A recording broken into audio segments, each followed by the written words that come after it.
Update. Am I the a-hole for wanting to break up with my girlfriend after her ex's funeral? Original post. So my girlfriend and I have been together for about 4 years. She used to be close friends with her ex. However, he tried to make a move on her while she and I were together. So she cut off their friendship. They knew each other for about 10 years. They were high school sweethearts and stayed together throughout college. They broke up because he did not want kids. He died recently, and my girlfriend was invited to the funeral. While I wasn't happy, so to speak, to see my girlfriend cry about this guy, I swallowed my emotions and offered my full support.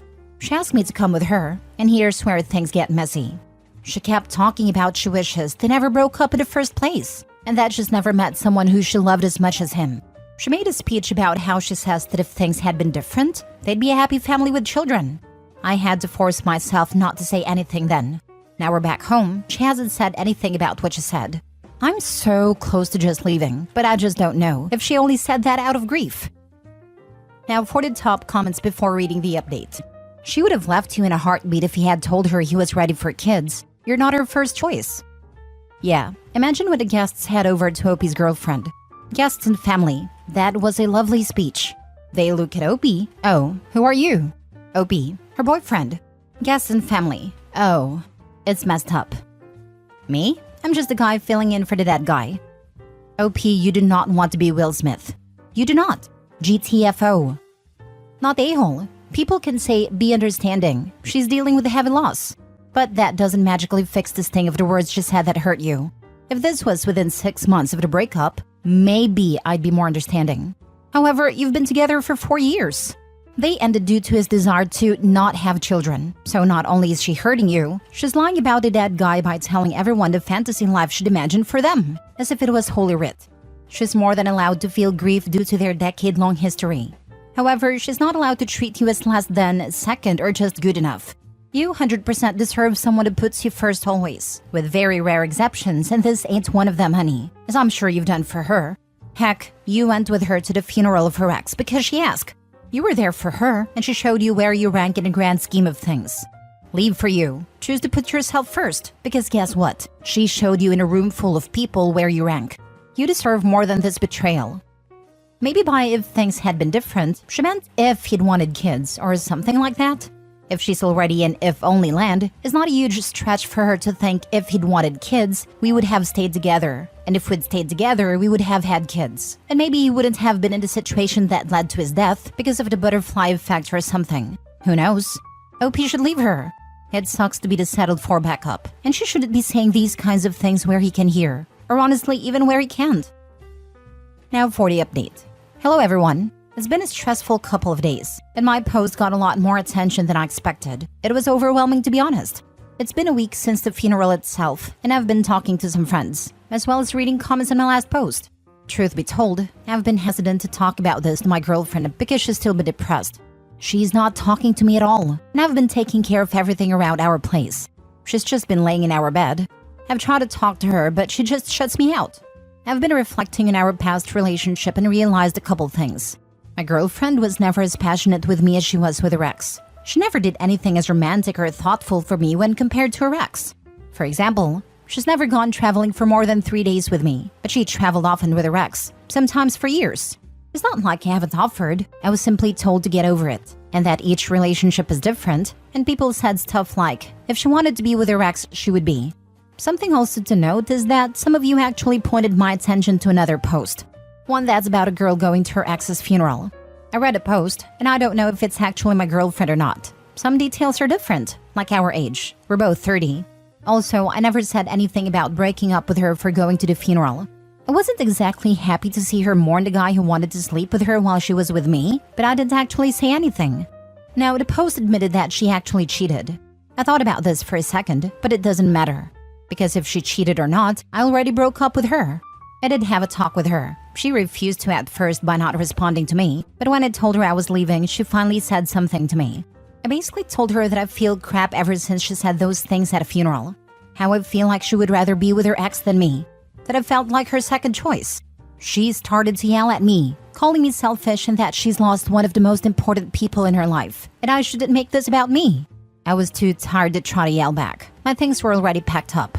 I'm staying with my parents for a while. Our lease doesn't expire for a few months, so I don't know what she's planning to do. I don't know what to do now. I thought I was gonna marry this girl someday and have kids, but she wanted someone else all this time. I appreciate all the comments, and I don't know if I'm gonna post another update, but thank you. Calling me selfish and that she's lost one of the most important people in her life, and I shouldn't make this about me. Here's the thing. She didn't lose one of the most important people in her life. She made it clear that she lost the most important person in her life. From your other post, she kept talking about she wishes they never broke up in the first place and that she's never met someone who she loved as much as him. She made a speech about how she says that if things had been different, they'd be a happy family with children. I don't know what other conclusions to read from this. I could certainly see feeling sad or down when an ex that you've known for a significant part of your life passes away. But that's not only what occurred. She wishes they never broke up. She's never met someone who loved her as much as he did. And if things had been different, they would still be together. In each of those thoughts, you are, at best, second place. Never includes you. She is with you because they broke up. She doesn't think you can ever love her as much as he did.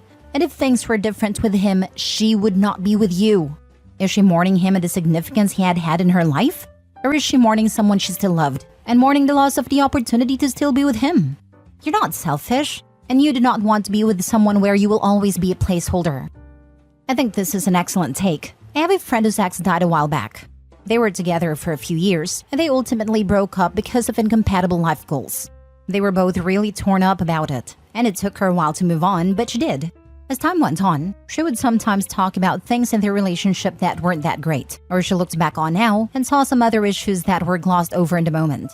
All in all, she reflected on their relationship fondly, but it just didn't work out.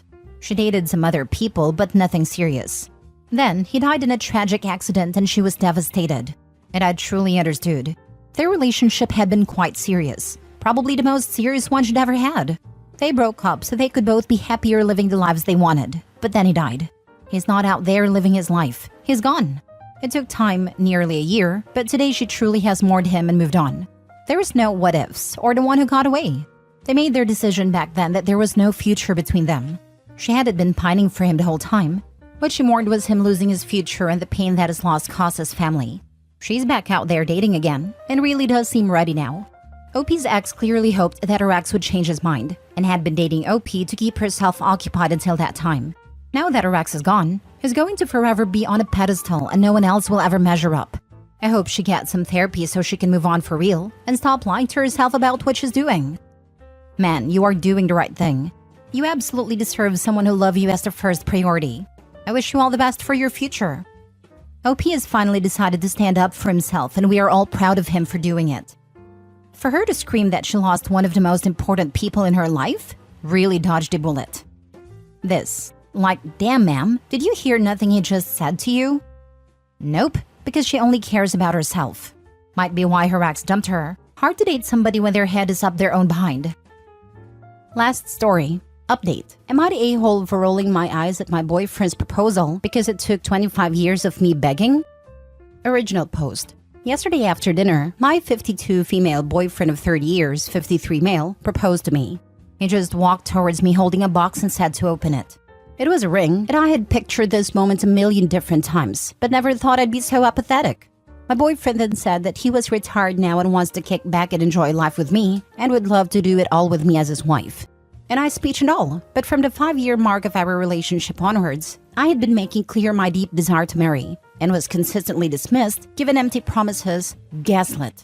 We had been through the gamut with therapy, and one counselor implied that me telling him we needed to go to therapy and getting his butt on a couch still means nothing if his mind has been made up. I was in denial about the fact he was just giving me the false illusion of progress to stall. My boyfriend and I have 4 kids. The oldest 3 are adults, while the youngest is 15 female who was sleeping over elsewhere when this all went down.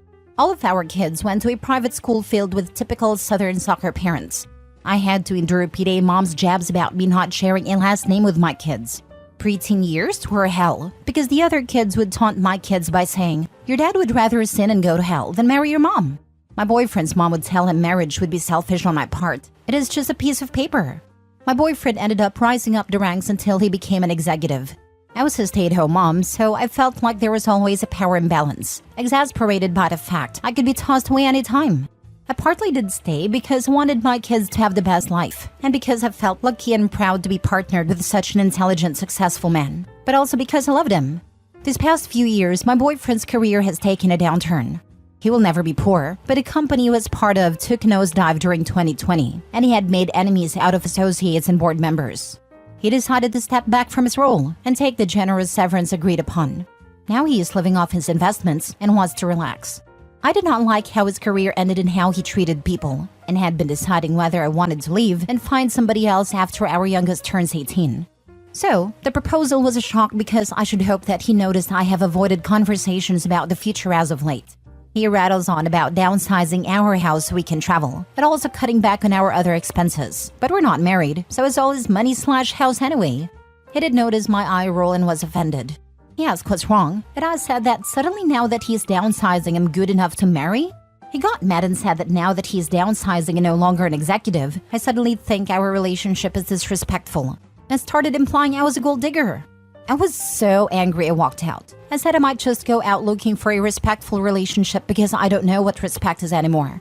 Am I the a-hole? Now for the top comments before reading the update. If you were begging for him to propose, why did you stay for 25 years? Because I was a stay-at-home mom of many kids, and he was this big executive, so I felt if I offended him in any way, he'd use his influence to screw me in a custody battle, or otherwise make my life miserable. He has noticed that you've been pulling away from him. That's why he's chosen to propose now. If he wanted to marry you, he'd have done it years ago. This is just an attempt to make you stay by giving you what you wanted.